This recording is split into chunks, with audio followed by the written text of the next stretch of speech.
विरार पूर्व कारगिल नगर येथे मंदिराच्या 18व्या वर्धापन दिनानिमित्त भव्य दिव्य असा सोहळा आयोजित करण्यात आला होता। ओम शिव साईधाम मंदिर कारगिल नगर विरार पूर्व या ठिकाणी या मंदिराचा 18वा वर्धापन दिन सोहळा हा भव्य दिव्य प्रमाणात साजरा करण्यात आलेला आहे। या सोहळ्यामध्ये एक भव्य दिव्य भंडारा ठेवण्यात आला होता। याचबरोबर रविवार संध्याकाळी या ठिकाणी पालखी देखील साईंची पालखी काढण्यात आली होती, याचं आयोजन करण्यात आलं होतं। तसंच मनोरंजनाकरिता देवी विषयावर या ठिकाणी नाटकही बसवण्यात आलं होतं। यामध्ये बहुजन विकास आघाडीचे माननीय कार्यकर्ता मनीष राऊत यांनी या ठिकाणी कारगिलमध्ये असलेले जे राक्षसी प्रवृत्तीचे लोक आहेत त्यांचा नाश व्हावा असं म्हणत कुठे टीका केली याच्यावर प्रश्नचिन्ह उपस्थित राहिला आहे। त्यांनी आपल्या भाषणामध्ये या राक्षसी प्रवृत्तीबद्दल लोकांबद्दल त्यांनी सांगितलं। तसंच त्यांना लवकरात लवकर कारगिल नगर मधून बाहेर पडावं असं देखील त्यांनी आवाहन केलेलं आहे। याचबरोबर या संपूर्ण सोहळ्यामध्ये भव्य दिव्यचा भंडारा आयोजित करण्यात आला होता, ज्यामध्ये 5000हून अधिक नागरिकांनी भंडाऱ्याचा लाभ घेतलेला आहे।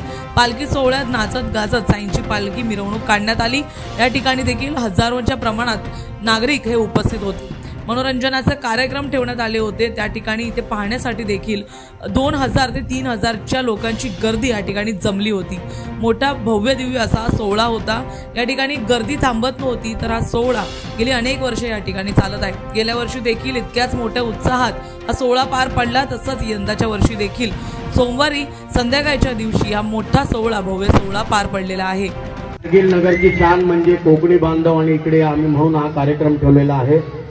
हे जे मंडळ आहे केदार लिंग मार्लेश्वर नमन मंडळ सर्व कलाकारांनी ही दैत्य प्रवृत्ती ज्यांच्याकडे असते त्यांचा वध कारगिल नगर मध्ये शिवजी करतात, महाकाल करतात, साईबाबा करतात। तुमच्या परिसरामध्ये कोण दैत्य प्रवृत्तीची माणसं असतील त्यांचा वध झाला पाहिजे। त्याच्यामध्ये एक रावण सुद्धा प्रतीक आहे। शूर्पणखा रावणाकडे गेली आणि तिने सांगितलं तर माझं नाक कापलं, रडायला लागली। रावणाने सांगितलं अरे कोणी नाक कापलं, मी त्याला जळून टाकीन, मारून टाकीन। आणि त्याच्यामुळे रावणाची लंका संपली, युद्ध झालं। फक्त रावणाने जर एकच प्रश्न विचारला असता किंवा दोनच प्रश्न विचारले असते, तुझं नाक कापलं पण तू तिकडे काय करायला गेली होती?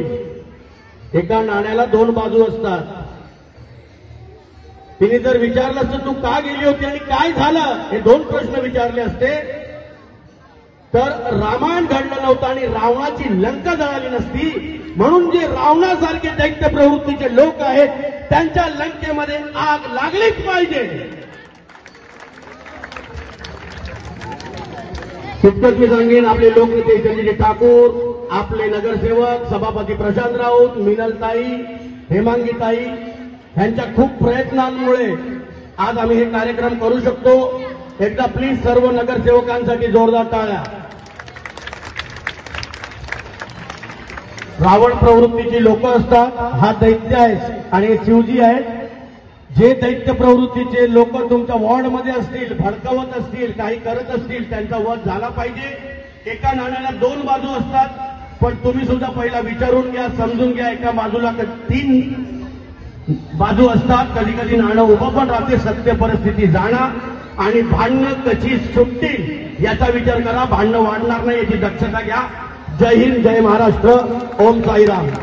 गेले 19 वर्ष 2005ला इथे आम्ही साईबाबांचं मंदिर स्थापना केली होती। आज 19 वर्ष झालेला आहे आणि काल आमची पालखी होती साईबाबांची आणि आज एवढं भव्य लोकांनी भरलेलं भंडारा आहे। खरोखर कुठेतरी असं वाटतं की साईंचा आशीर्वाद किंवा साईबाबांचं जे वातावरण आहे असं वाटतं खरोखर आमच्यावर त्यांचा आशीर्वाद आहे। सगळे एवढी लोकांची गर्दी आहे, खरोखर कुठेतरी आम्हाला त्यांचं भंडाराचा लाभ घ्यायला आणि कुठेतरी दर्शन घ्यायला आज खरोखर असं वाटतं आम्ही भाग्यवान आहे कारगिल नगरमध्ये।